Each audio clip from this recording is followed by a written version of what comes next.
It's time for the best coverage of the top stories in sports. The Sports Wrap with Jason Paige starts now. And great to have you with us on this Tuesday edition of the show. Thank you, Chad Erickson. Thanks to you for watching. A lot to do over the next 60 minutes, including a conversation with our friend Robin Lundberg from the Robin Lundberg Show over on YouTube. He also writes for SI on women's basketball. WNBA Draft held on Monday night. No shock to anybody. Paige Bueckers, the top overall pick. But is she actually the best player in this draft? And how will she compare in year one in Dallas to what Caitlin Clark did in year one in Indiana? And is it even fair to bring up that comparison? And how many questions am I going to ask here at the start of the show? I have no idea. So we will get into that. Also want to talk to him about WrestleMania because it is WrestleMania week. And I live in the belly of the beast here in Las Vegas. WrestleMania is here Saturday and Sunday. So we will preview that with him as well. NFL Draft, 17 players will attend. And one of them that is not attending may surprise you. We'll get to that coming up as well. Thoughts from the NBA. Another coach gets fired because 'tis the season, with the regular season having come to an end. I suspect that Mike Budenholzer will not be the last head coach fired in this cycle. We'll talk about that as well. But we start things out in Major League Baseball, and Sam Yarnell is here. And I thought about this last night as I was watching, I was bowling. It's Monday night is league night, as everybody knows. I think we should start live filming me on league night, because I think people will hate me if they watch me bowling on Monday nights, because I realized last night that I am not fun to bowl with when I'm not bowling well, and right now I am not bowling well. So I was like, yeah, we should just film this and just live stream it. So here's what I want to ask you, Sam. You know, I don't know how many Dodger games you've watched this year. Probably not a lot, and I wouldn't blame you if that was the case. But I'm sitting there watching them last night, and it's like the third or fourth inning. Ohtani hits a home run in his first at bat. Comes up later on. It's like nobody out, maybe one out. Guy for the Rockies throws the pitch. Ohtani hits a fairly routine ground ball towards the hole between first and second base. And he's gunning it down the line. Like he's not jogging it out and saying, hey, I'll just give up on this at bat. He's gunning it down the line, and he forced the second baseman to make a better play than he probably had to. And Ohtani might have even beaten it out, as we're showing it here on the screen. Ohtani might have even beaten it out if the throw was, on target. But the throw goes in the dirt. Ohtani's safe at first. Starts and leads to a huge inning. Just the simple plays like that. And I know this is kind of geek speak in baseball to talk about this stuff. But it's plays like that that are the reason for all the talent they have. Plays like that and a culture like that on a team is why the Dodgers are going to be the team that potentially repeats this year. Well, Jason, I think that when you're looking at the Dodgers play baseball right now, you're looking at a team that's reeling and a team that is not where they were expected to be, even this early on in the season. You're looking at a third-place team in the NL West. You're looking at a team with two teams in their own state that are better than them right now. The San Diego Padres, of whom look like they're playing 10 times better baseball right now than the Los Angeles Dodgers. So you've got Shohei Ohtani reaching and trying to do more than he needs to for this Dodgers team right now, and that's where you get this nose to the grindstone out of the box in your second at bat of a meaningless game against the Colorado Rockies. But that's just it. They're not treating it as meaningless, is what I'm saying. At least he wasn't in that instance. And that's setting the example for the rest of the guys on this team. I think they were treating it as meaningless when they got shut out 2 games ago by the Chicago Cubs. Cubs are a good team. And Miguel Cubs are Rojas predicted to was win out the there division for the last 2 innings. I get it. Again, you're looking at a team in the Dodgers that's dropped 2 straight series. This is a team that needs to get to winning ways, and quite frankly, we're approaching 20 games into the season. They need to get to winning ways, and they need to get to them fast, because quite frankly, Jackson Merrill's already closer to being back than he is to being injured for the San Diego Padres, and that guy's looking like an MVP candidate on the best team in the NL West right now. Not to mention all the pitching injuries, which seemingly just will not get better. I mean, when is Clayton Kershaw going to get back? I know everyone says don't worry about him, don't worry about him. He'll be back in July.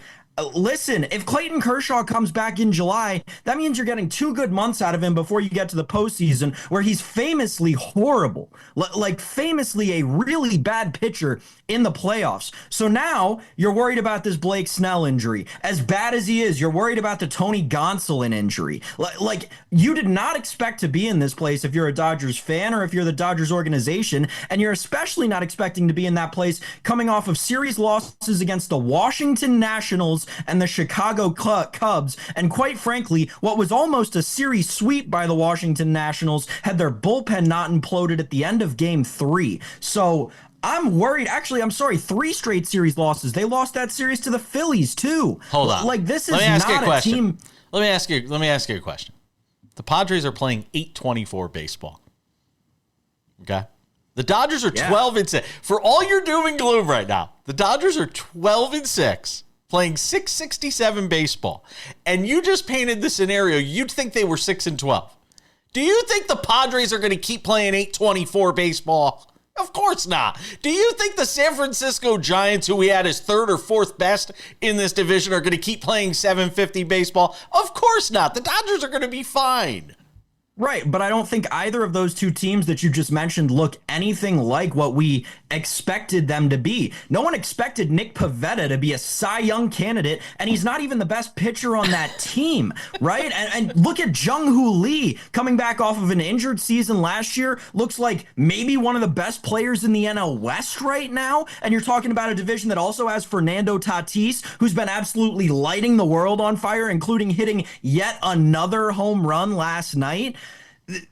I'm just saying, the NL West is a lot better than anybody expected it to be, and I think the Dodgers are a little bit worse than we expected them to be. Yeah, I think it's too early to get too crazy about those teams. I think there'll be some regression to the mean. By the way, how do you feel if you're the Diamondbacks? You're 9-7, and you're in 4th place right now. Yeah, it's tough. It's tough sledding when you're 9-7 and you're basically already out of the mix. You're 4 games back in the National League West, and then you go and look at some other divisions right now where teams are, all basically mediocre. I mean, look, for all we thought about the AL East, not that we have time to delve into this right now, but I mean, look at the AL East. It feels like the AL Central or the NL Central also right bad. now. Yankees 9-7, 1st place, baby. Let's go. Thank God we don't have more time to talk about the Yankees right now, because I am not in a good mood on them. We're coming back. Some NBA talk. More coaching firings next.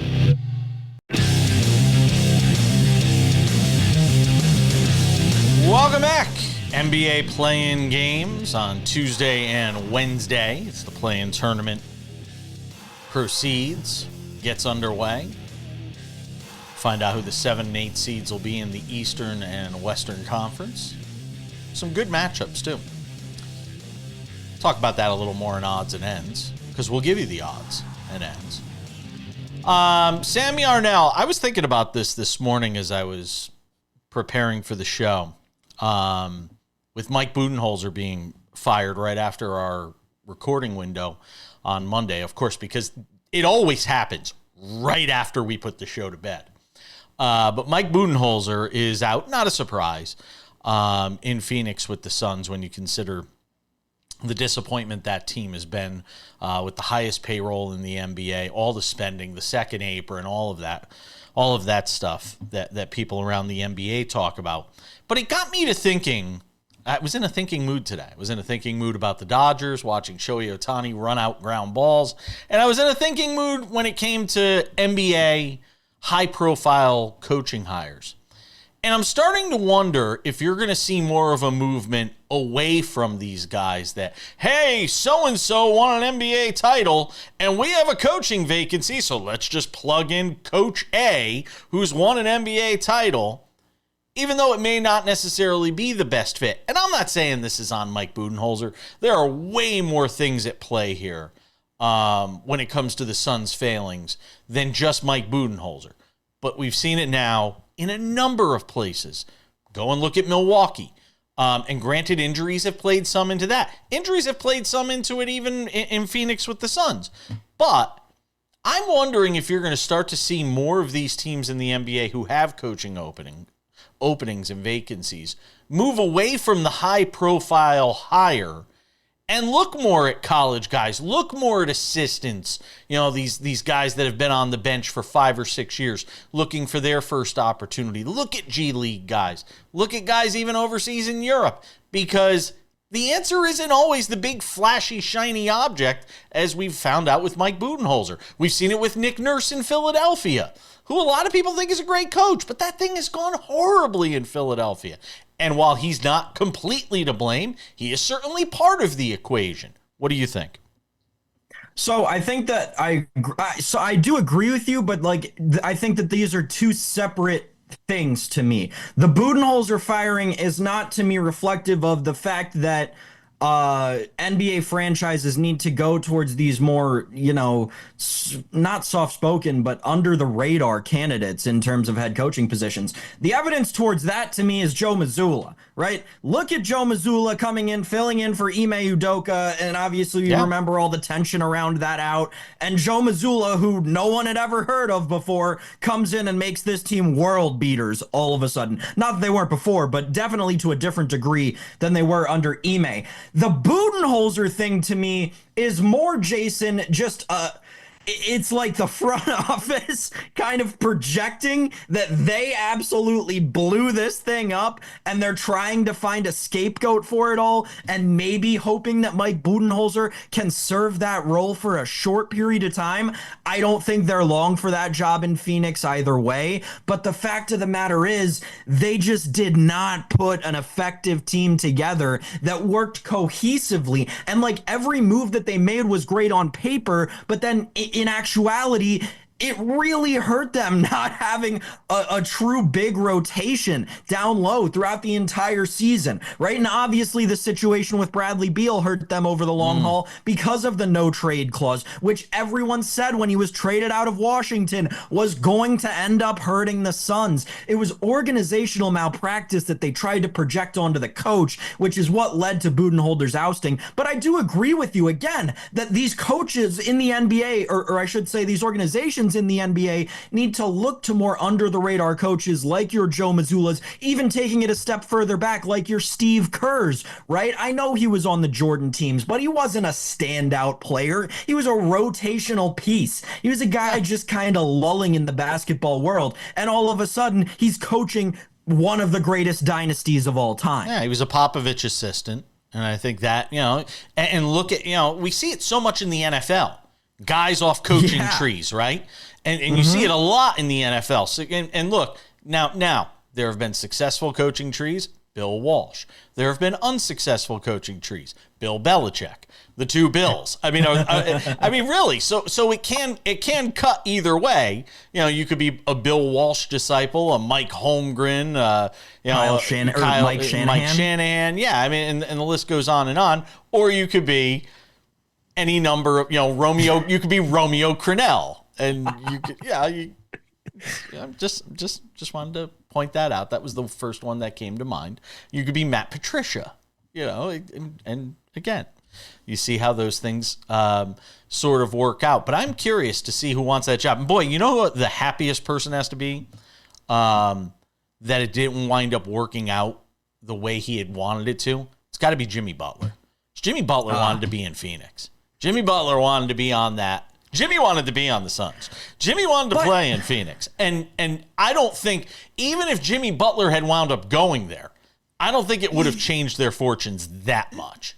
I think if it would, again, and this is where the Bradley Beal no trade clause comes into effect, and Tommy Shepard from the ghost of NBA GM's past is waving his little wand, his Washington Wizards GM wand over the Phoenix Suns organization, and he said, no, winning ways will not be yours. If I had to live in basketball purgatory, so do you. The no trade clause for Bradley Beal was really the thing, man, because if that trade is Beal for Butler, and obviously there are a couple of more pieces incorporated, I think that the Suns probably would have had a decent chance at least making the play in. Maybe not the playoffs, but the play in at least. Can I throw one more thing at you? You mentioned Joe Mazzulla. And it's a great story, coming from where he did to take the Celtics to a championship. But I also wonder how much of him picking up the torch from Udoka, who had set up the culture of winning and the culture of sort of the identity of that team. I just wonder how much he sort of picked that up and ran with it. Maybe enhanced it a little bit, but just ran with it. Because we've seen the success that Udoka's had in Houston. He's obviously a great head coach. I hear you, but even still, right, the point still stands. Ime Udoka, at the time he became the Celtics head coach, under the radar guy, was not this prominent figure in the basketball world, and he built the Celtics up with J&J to be world title contenders. The NFL Draft is coming soon to a television near you. By the way, I can't understand why people love watching drafts. No offense to the WNBA, which we'll talk about later, the NFL. I've never understood the fascination with watching people walk up in suits and shake a commissioner's hand. But there is news to talk about when it comes to the NFL Draft, and we'll get to it next.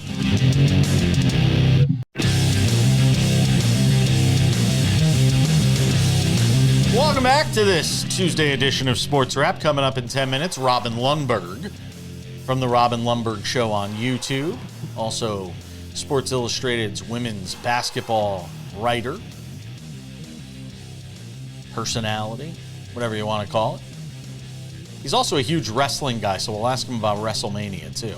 Not WrestleMania the number 2, but WrestleMania TOO. It's actually WrestleMania 41, taking place in Las Vegas on Saturday and Sunday, and I will be nerding out watching that. What, Sam? You going to make fun of me for watching WrestleMania? You should have said WrestleMania as well. WrestleMania as well. Yeah, there you go.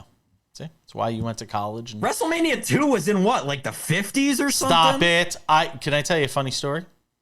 You don't want to hear it, but you're going to.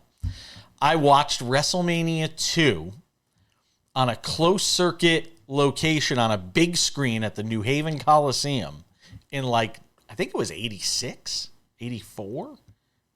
Basically 1950. Might have been 84. I don't remember. But I actually watched it. Back then, they used to do these closed circuit locations where you could watch it in an arena with other people on a big screen. Hulk Hogan beat King Kong Bundy in the main event, just for those that wanted to know that. So, Sam Yarnell, I want to talk about the NFL Draft. And most notably, who's attending and who's not attending the NFL Draft. Because it's just my favorite thing to talk about guys in suits going up and shaking Roger Goodell's hand. It's so wonderful. I have never understood the fascination with drafts. I said this at the end of the last segment, and I'll say it again. I have never understood the fascination of people getting in front of a television, or in this case, in the NFL, what's it, in Green Bay this year? Yes, no offense. We're on in Green Bay. Love you, Green Bay. But I can't imagine anybody saying, I want to fly to X location and go stand around tons of other sweaty people and rubbing up against people and security and everything that goes into these things and go watch people get drafted. I've never understood it. I'll never understand it. I know I sound like old man on the porch, but that's okay. Cam Ward's going to... yes. Okay. All right. Fine. Let's not forget, this is a very recent phenomenon, and I agree with you. I don't get it in the past... Gosh, I think it's, four... This will be the 4th one they've done in, a big city outdoors.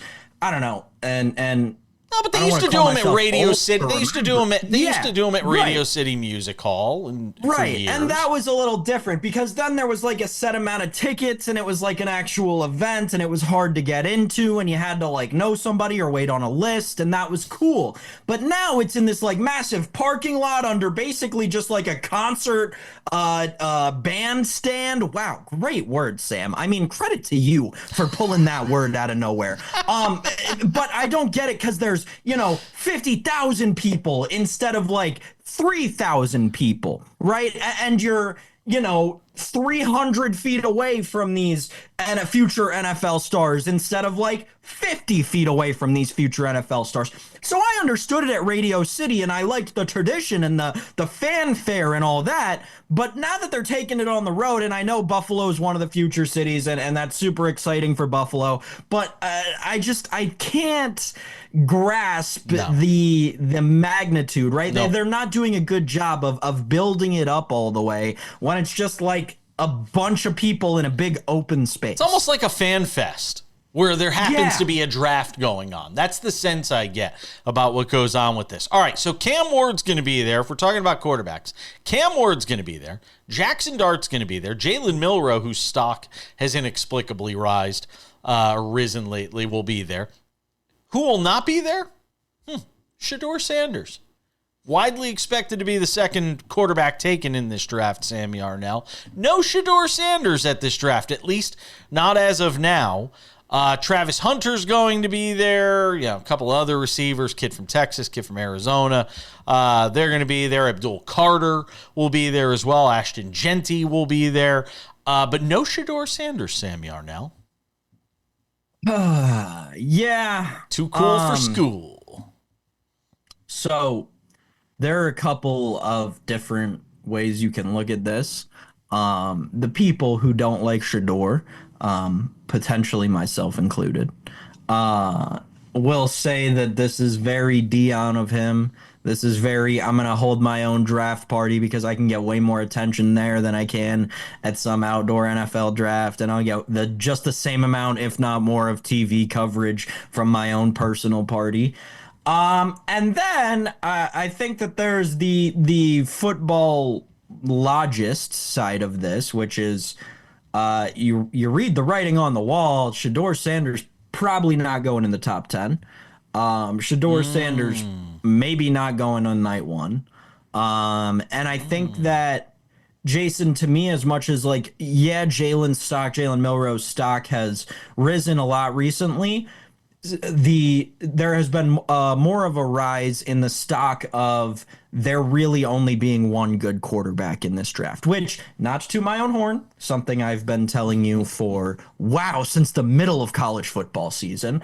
But it really does seem like everyone is coming around on the Tennessee Titans are going to take Cam Ward. And he's really the only first-round talent of a quarterback in this draft and the only person drafting worth a fifth-year option potentially down the road. So we've heard a lot of more smoke about these position players. Obviously, the Travis Hunter discussion alive and well as it ever was. Abdul Carter is continuing to rise in his stock, which I didn't think it was even possible for him to rise anymore. So yeah, Jason, that's where I'm kind of at with the Shedeur thing. I'll choose to look at it as the former. However, I think that the latter is also a possibility. Where do you think Sanders lands? I'm all over the place with it. I'm going to be honest, and I work with a lot of guys who are very apt at this kind of thing, and they love doing the NFL draft and all the mocks, and I just can't keep up with it.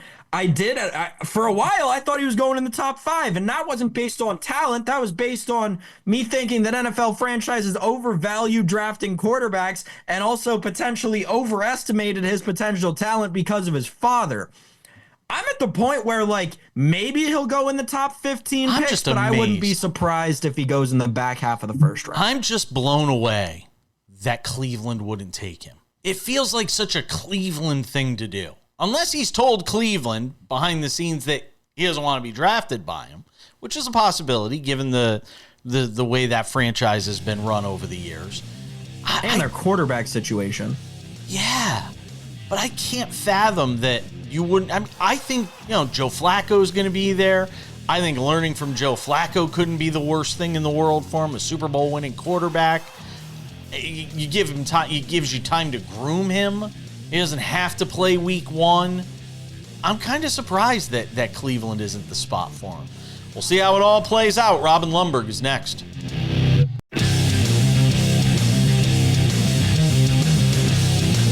And this Tuesday edition of SportsWrap rolls on.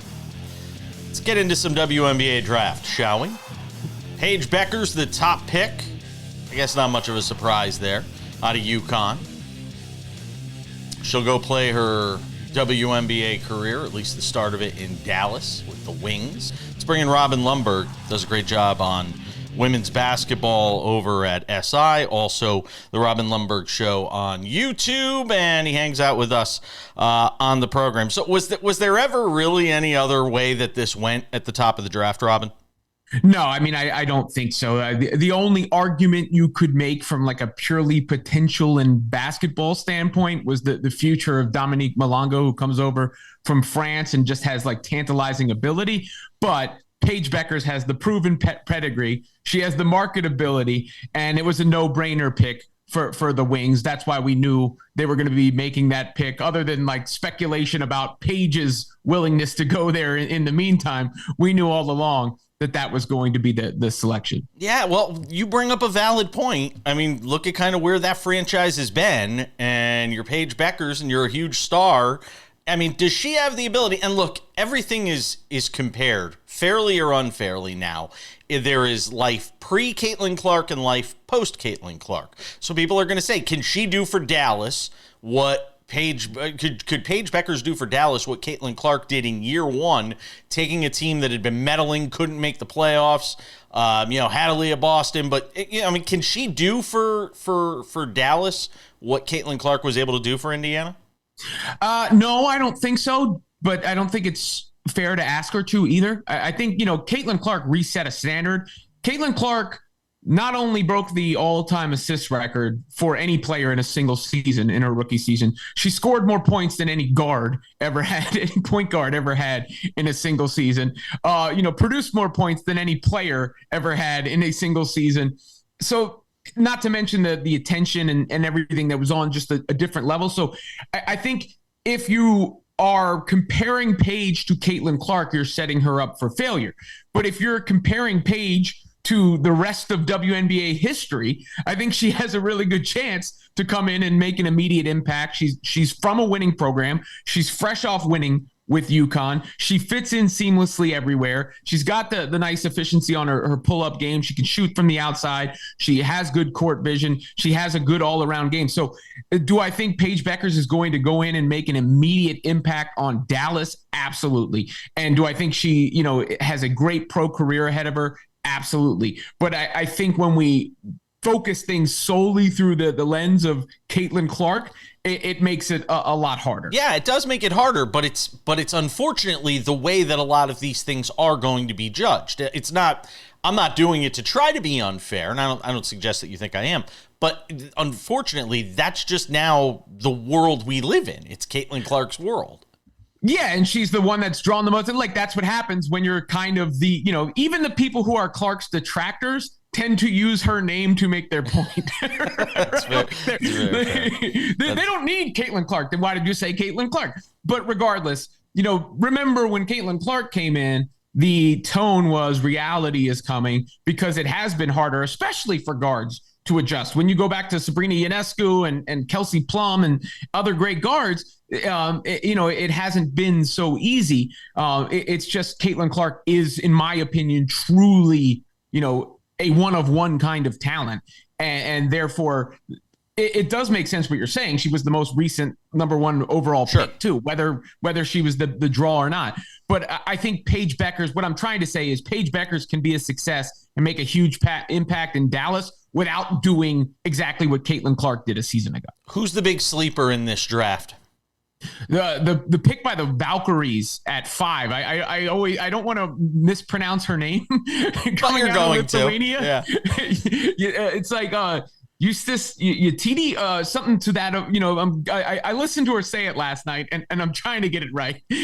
But just because she played in the EuroLeague at 14 years old, wow, and we've seen this in the NBA, right, where it took the long time for everybody to sort of accept that so many of these international prospects have a lot of ability, and in a draft that. I don't consider Malonga a sleeper anymore because she was hyped up before the draft as a number 2 pick. And then so many of the other players seem like role players to me. If there's one that I'm intrigued by, it would be the selection by the Valkyries going into their first season.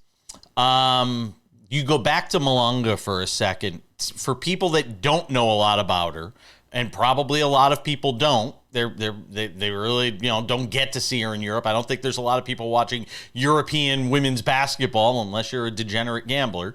I don't think there's a lot of people watching that level of basketball. What are Seattle getting in Malonga? Well, they're just getting a tantalizing potential. Again, it's not as if I've sit there and watched all of her games, but when I see the highlight clips, the fluidity at which she moves at her size is what stands out. So you got size that you can't teach. You've got, fleet of foot that is noticeable. And then when you hear her speak, she's obviously got a good head on her shoulders. So you take those things into combination at her age. I think she's 19 years old. You project forward, okay, this is somebody who has a very, very high ceiling. Real quick, I only got 30 seconds left in this segment. How do players adjust from, and I don't know if any of us know the answer to this, from being in winning programs and maybe losing 2 or 3 times a year to then going into the pros and playing on teams a lot of times that stink and losing a ton of games? Yeah, it's got to be tough. I mean, but the gift and the curse is the curse is that the turnaround is so fast that it's got to be rough and taxing. The gift is you really don't have time to absorb it all. It's just like you're throwing it. Paige Bueckers was just celebrating the championship, and now she's drafted. I talked to Haley Van Lith last week, who was saying, I'm playing at my peak. So the timing couldn't be better for me to enter from a confidence standpoint. And I guess that's what you have to roll with. All right. I want to come back with Robin. I want to ask him about WrestleMania because it is WrestleMania week, and I am in the belly of the beast in Las Vegas. We'll talk about it with him next.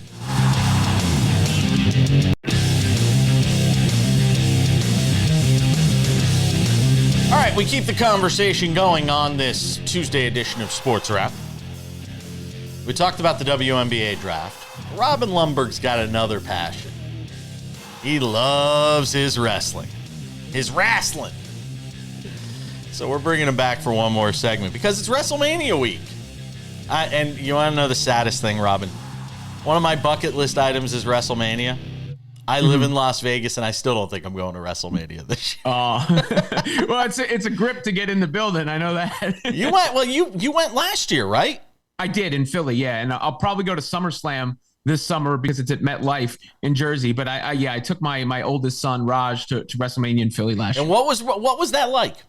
Oh, it was unbelievable. I mean, nobody puts on a show like the WWE. The first night was a little cold out in the link, but it was still a lot of fun. The second night was a bit warmer, and the way that Cody Rhodes Roman Reigns main event unfolded, the Undertaker gong, as far past his prime as he is, because it was such a surprise. That's one of those moments you wish you could bottle and just have that feeling, because everybody in the arena or the stadium, I guess, had the same reaction at the same time.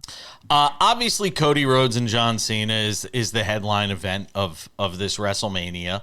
So let me start there, I guess, and then we'll kind of work our way through it. The build up to this, how it's all played out. Give me your thoughts. Yeah, I mean, look, I don't think it's quite what last year was, because last year was such an unprecedented set of circumstances. The fact that The Rock came back and they set up Rock and Roman, and then the fans rebelled and it became Cody Rhodes. Like, that's something that's going to live in history. But obviously, John Cena turning heel is a big deal. That's the kind of thing that gets pop culture crossover appeal, and the build when those two guys have been in the ring together has been strong. So I think obviously that's one that people are circling and wondering how it's going to shake out and what their plans are with Cena in this retirement tour after making a move like that. And then the main event on night one, to me, might be even more intriguing. The triple threat with Roman Reigns, Seth Rollins, and CM Punk. Could you see John Cena winning? I mean, yeah, I don't think you can count anything out. This is it. If he's gonna break that record, it's gonna be now, or it's gonna be before this tour is done. I would put my money on Cody Rhodes and continuing the run, but John Cena's one win away from setting a new benchmark there, and you got to think they have plans for him over this is just the beginning of his farewell tour at this point. I can't imagine him leaving as a heel, though. Can you? I do think they will. Yes, I agree with you. I think they will run this, its course, and then at the end, he will probably send off as a babyface. Yeah, that's kind of what I see. I'll give you a match, and it doesn't have any titles on the line or anything like that, but a match that I think actually could be really entertaining is AJ Styles and Logan Paul. Well, look, AJ Styles is a pro, right? He's been around the block. He can have a good match with anybody, and whatever you think of Logan Paul, his talent is prodigious, and we've seen that in the ring. And I think, up and down the card, you could question some of the build to some of the matches, but I do think there are a lot of matches that have a ton of potential when the bell actually rings, for sure. Yeah, I agree with that. What do you think of Charlotte Flair in this latest iteration of her career? I think it really helped whatever happened with her and Tiffany Stratton like 2 weeks ago, because that match had felt stale. I mean, I always thought it was going to be a good match, but it had felt stale in the lead up until that, they crossed over and sort of referenced what personal life stuff, Charlotte's divorces Tiffany went at. Yes. And then Charlotte said, but your boyfriends have been in my DMs, basically. I don't know how much of that was, part of the show or how much of it wasn't, but whatever it was, it upped the ante for the match. So it worked. And now I think it's one of the most anticipated matches on the card. And stay with the women, Jade Cargill and Naomi. That's going to be a great match. That should be an excellent match. Naomi this is the best character I've ever seen her present. So I'm intrigued to see what they do there. And then there's a bit of a measuring stick litmus test for Jade Cargill, because she hasn't had that many one-on-one matches that are, aren't squash kind of matches. So it'll be interesting to see how that goes. Jey Uso and Gunther. I mean, we obviously know about the epic Intercontinental title run that Gunther had. Now is in this World Heavyweight Championship match with Jey Uso. Could Jey Uso pick him off and win the title? I mean, it feels like it almost has to happen after the Royal Rumble win and after the Yeet movement and everything. It's a little similar to Sami Zayn a year ago too. And maybe they swerve everybody and have Gunther win. And I know there's a bit of a debate, like the internet wrestling fans who don't think Jey Uso is good enough in the ring and is built off a catchphrase versus the reception that Jey Uso receives every time he comes out. My son absolutely loves Jey Uso. But I guess to me, it feels like that Royal Rumble moment is wasted if Jey Uso doesn't win the championship at WrestleMania. Is Chelsea Green not fighting at WrestleMania as of right now? I don't think I see her. I'm looking at the card. I don't see her anywhere. I ask this because I met her out here in Vegas. She was the Grand Marshal for the NASCAR race, and I had a chance to meet her. It could not have been cooler. I mean, really, I love what she's doing in the ring, but outside the ring, I was even more impressed. Yeah, I don't think she is on the card right now. No, I don't believe. Yeah, she I don't is, see her. I don't see her on it. So I wanted to make sure I wasn't reading it wrong. I don't believe so. Yeah. So she'll have something to complain about in character. Last one, real quick. I got 30 seconds. How does Paul Heyman play into this entire WrestleMania between the Cena match and sort of the way that's played out, and now with CM Punk and Roman Reigns? How does he play into all this? I think he sets up the biggest money feud that WWE has, which is CM Punk and Roman Reigns. Now, you got Seth Rollins' involvement here, and obviously the history between Roman Reigns and Seth Rollins, and the history between CM Punk and Seth Rollins, which makes that intriguing. And I didn't think they wanted to rush Roman and Punk, but Roman and Punk is money waiting to happen, and Paul Heyman is the catalyst for that. I love it. Robin Lundberg, check him out on YouTube, the Robin Lundberg Show, also on SI on the women's basketball. Thank you, my friend. You got it. We're coming back.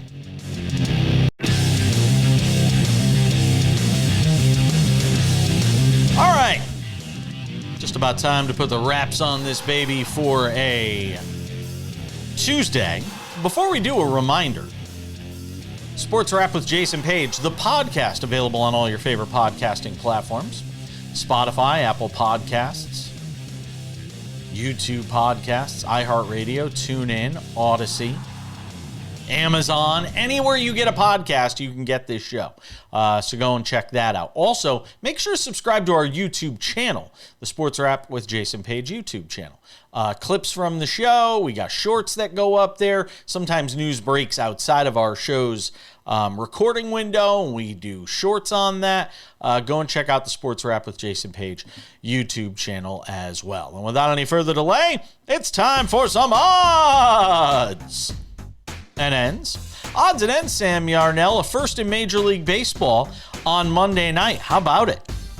Skeens, that being Paul, Davis, that being Henry, forming the first battery of MLB number one picks. At first I'm like, that's kind of hard to believe, and then I'm like, actually, no, it's not that hard to believe. The fact that you'd have two guys that were the top overall pick, and very close to each other, by the way, both wind up as battery mates for a game. Pretty amazing. Henry Davis was what, first overall pick in 19, 18? I don't remember. 20. Anyway, might have been 20. The funnier thing was, I was watching this game, obviously, because it was against the Nationals.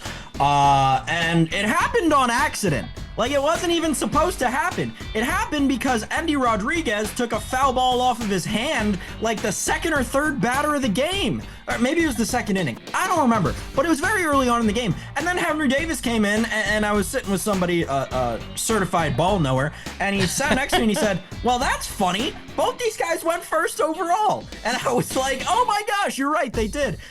It was very cool to see. Obviously, the Henry Davis thing has been tough, but it's great to see that he's finally getting a shot, and you know, never wish injury on anybody, and hope Andy is okay and good to go. But maybe Henry Davis will finally get a shot that he's deserved for a while in Pittsburgh.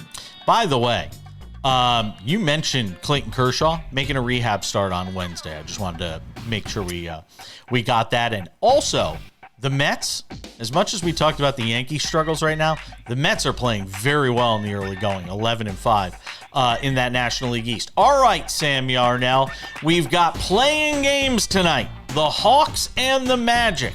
Orlando -5. Your total is 219. Who you got? Or do you even care? I'm not going to be watching. Come on, you're not going to watch playing games? No, oh my gosh. No. The play-in is so dumb, no. and that's a different segment for a different day. But we got to get rid of this play-in thing. It is horrible, terrible, and you're just letting the Reinsdorf types in terms of ownership continue to do exactly what they want and be 500 for the whole year or just below 500, sneak into the play-in, and justify it as a semi-successful season. Nope. But anyway, in terms of the numbers tonight, give me the Magic. I like Paolo Banchero. I don't trust Trae Young in the playoffs, even though this isn't the playoffs. Again, play in. And then Grizz Warriors. Take the under. I'm going to tell you something. I know both of those teams can score. 228.5 is the number. And I will tell you one thing about the playoffs.